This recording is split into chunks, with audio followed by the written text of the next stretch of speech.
Hey, welcome back to the channel. Following the theme of last week, we're about to watch a video where we go inside a private training room with some of our clients. It was a small group in the room and a bigger group online. And on this one, I really draw a line between where you are today and where you want to be in the future. Like, what is this dream that you have? And then we get really practical about how to make sure that today lines up with that dream. Let's go to the video. One of the questions I've got for you is, how intentional is your time with the Lord? We find ourselves obviously, somewhere through COVID, and I think to a large degree there have been some things in our lives that have fallen by the wayside. Some things in our life have really increased. There's been a lot of really healthy things in people's lives that have come out of COVID. Some of them is the idol worship that we might have let into our lives beforehand has disappeared. Idol worship around getting some sort of status out of working 24 hours a day and bleeding out of your eyeballs. Like, society used to worship that as a concept, and I think we've realized that that's not something to be worshipped now that we've all spent time on our bikes and whatever, and kind of, well, maybe not in Victoria. You're only allowed to go for, was it like 4 steps past your letterbox or something? But understanding, like, there's a lot of idols that have been broken. I think there's a lot of church pastors in the world right now who are realizing that 36-year building program we've been on, where we've put people under an immense amount of pressure to pay off a building, and now we can't even use it. I just wonder whether that's been as valuable as I thought. Like, I think there's a lot of things that have been smashed. But I think there is another thing that has maybe been smashed is time with the Lord. And so some people during COVID would have gone the other way and spent lots of time. And then some people, I think probably the majority of people, have let some of those disciplines go by the wayside. So I just want to talk about that for a minute and go, what does intimacy need to look like now if we're going to move forward? Like, coming out of the back of COVID, we're going to go through a whole period of prosperity. We always do, right? As a world, but as a nation. And you want to be positioned well for that as a kingdom entrepreneur. And positioned well for that means you need to be hearing the voice of the Lord clearly to take advantage of what's coming. All right, I did a video on the transfer of wealth. Well, the transfer of wealth didn't happen, 8 weeks ago. It's a continual journey that's going to happen now and out of the back of this. And if you want to be part of the transfer of wealth, from the wealth of the wicked stored up for the righteous, then you're going to have to be able to hear from the Lord and spend time with the Lord. And I just wonder, what does that need to look like for you moving forward? And do you need a bit of a realignment in that? And one of the things that I really quite like as a concept is the concept of the hiding place. The hiding place. And there are people from Scripture that had a physical hiding place, quite often because their life was in jeopardy, right? But David didn't have a physical hiding place, but he had a hiding place. Listen to this. This is cool.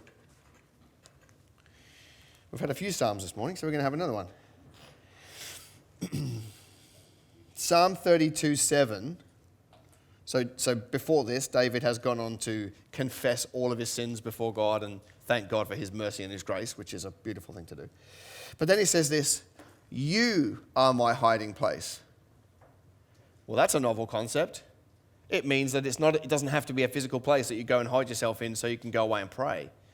What David's saying is, you are actually my hiding place. You shall preserve me from trouble. You shall surround me with songs of deliverance.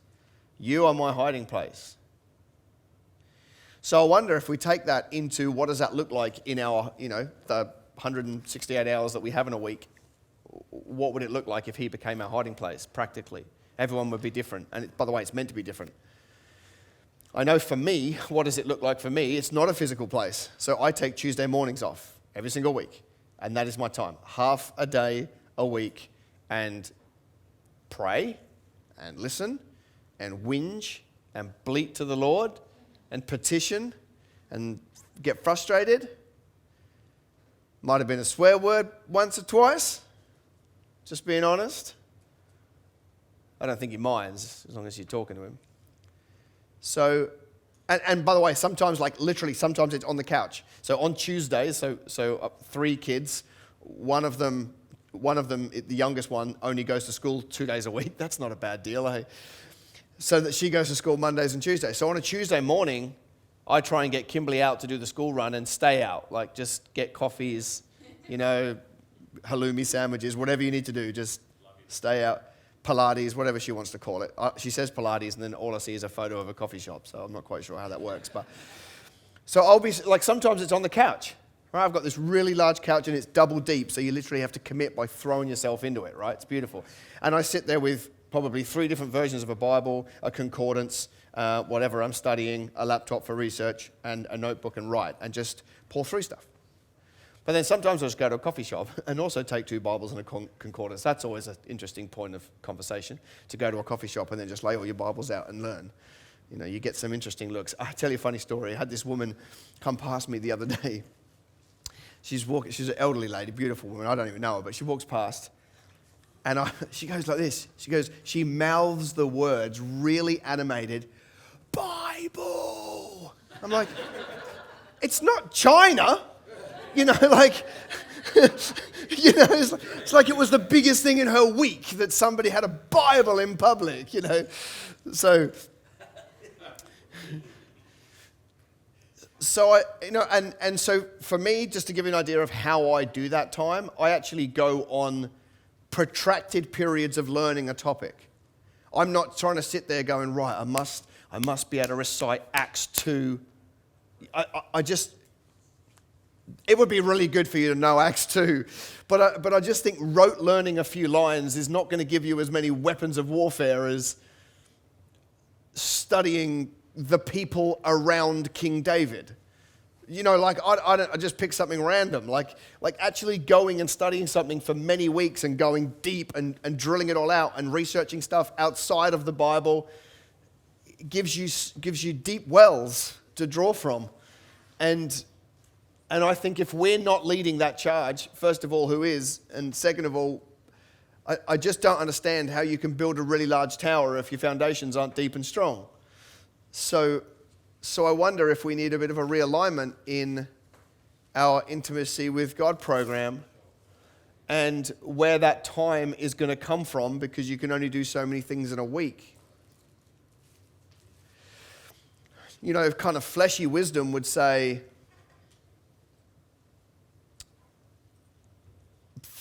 here's an interesting one that I hear more often than not. Oh, no, I don't need to do that. I speak to God all the time.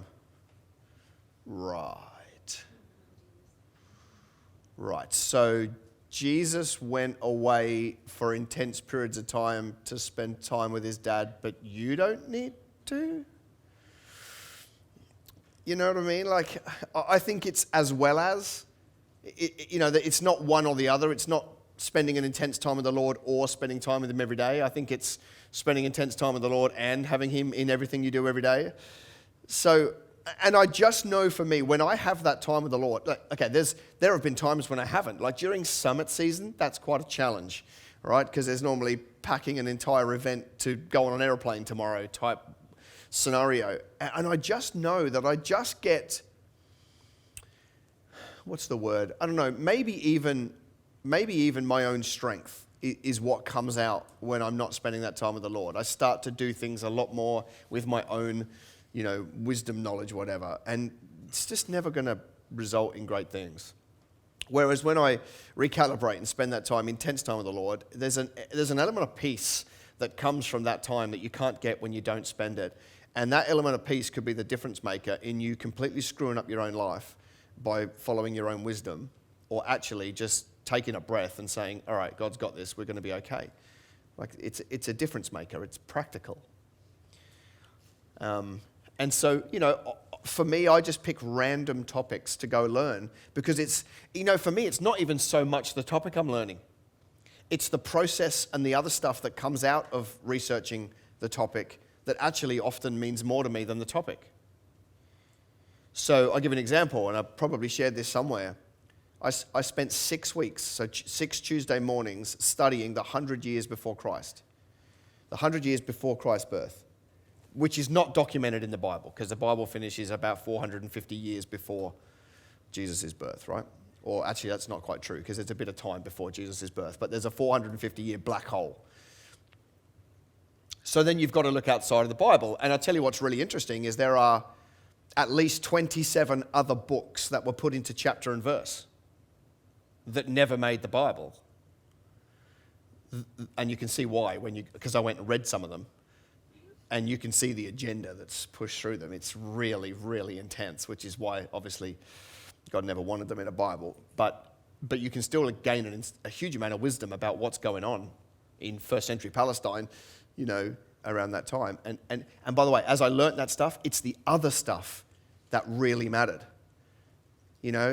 Weirdly enough, reading about the Maccabees, if you don't know who the Maccabees are, you're missing out. It's that stuff. So, by the way, if you don't want to know that, don't go study that stuff. I'm just giving you an example. Kind of strange thing to go and study. But there's so much depth. So much depth in that stuff. So I guess, I want to push you into taking it even more seriously than you do today, not knowing how seriously you take it today.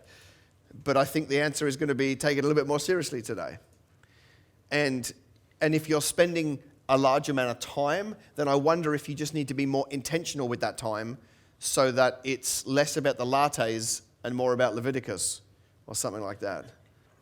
So if you struggle with that and you don't have one, then you need to make getting a dream your dream because it would be a sad existence if you get to the end of your life and you haven't done something great with all the talents God put inside of you. So I think, if you don't have that, then you should go crystallize it.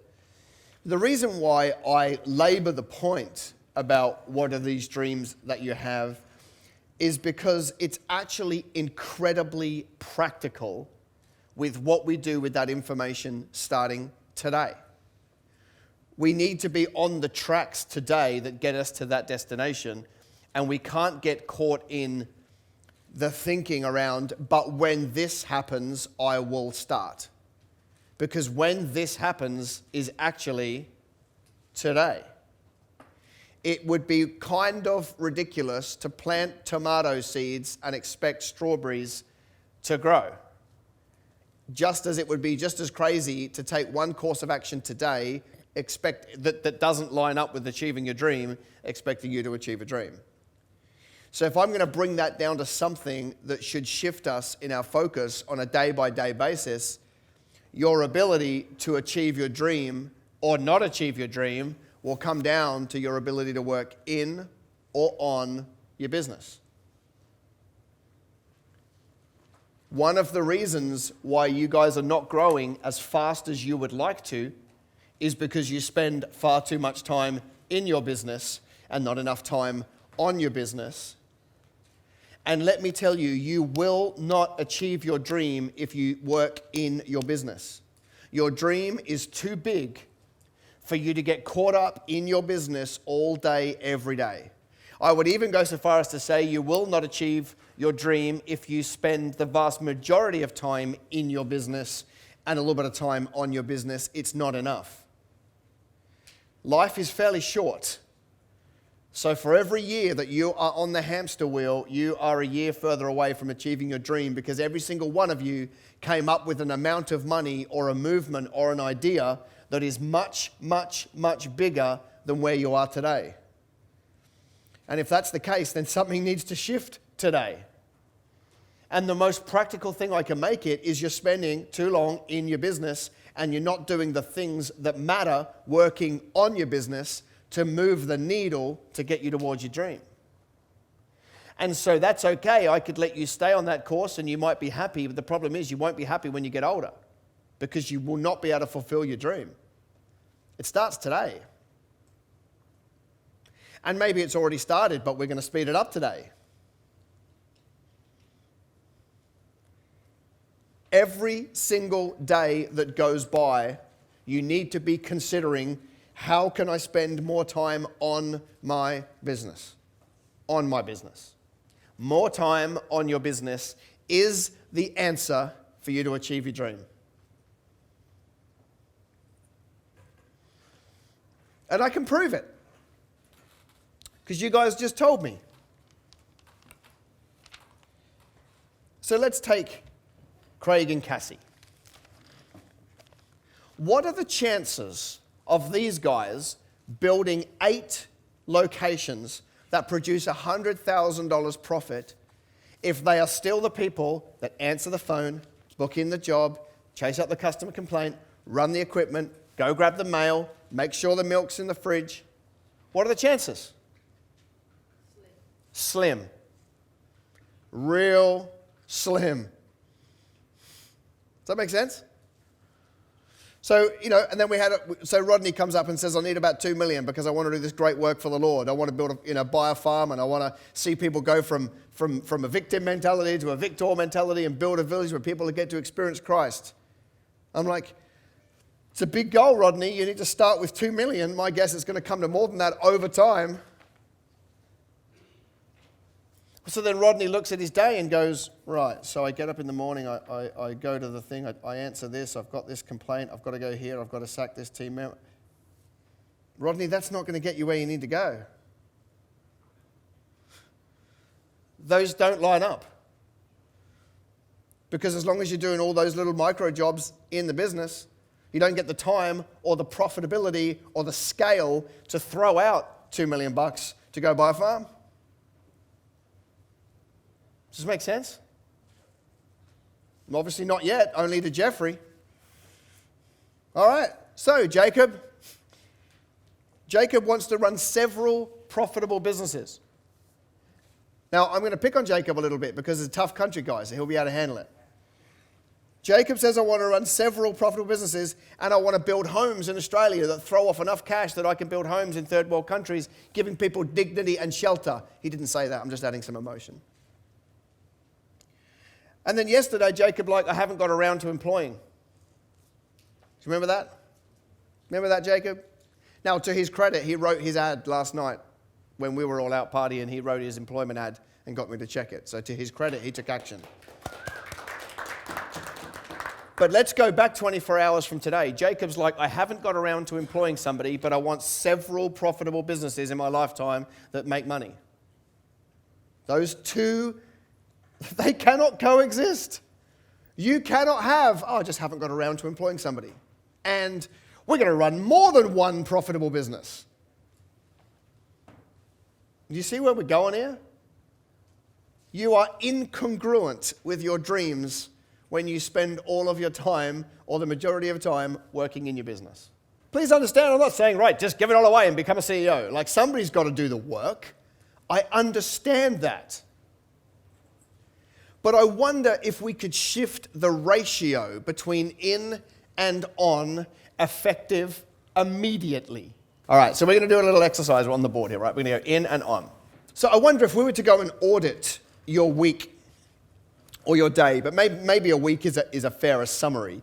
I wonder if I was to audit your week, what percentage of your week are you working in and what percentage are you working on? What percentage are you in as the hamster on the wheel? And what percentage are you locked away in a private space where you are uncontactable, executing on the strategic initiatives that scale your business? No sleep, no rest. Might crash, might wreck. But first I tell them run it on.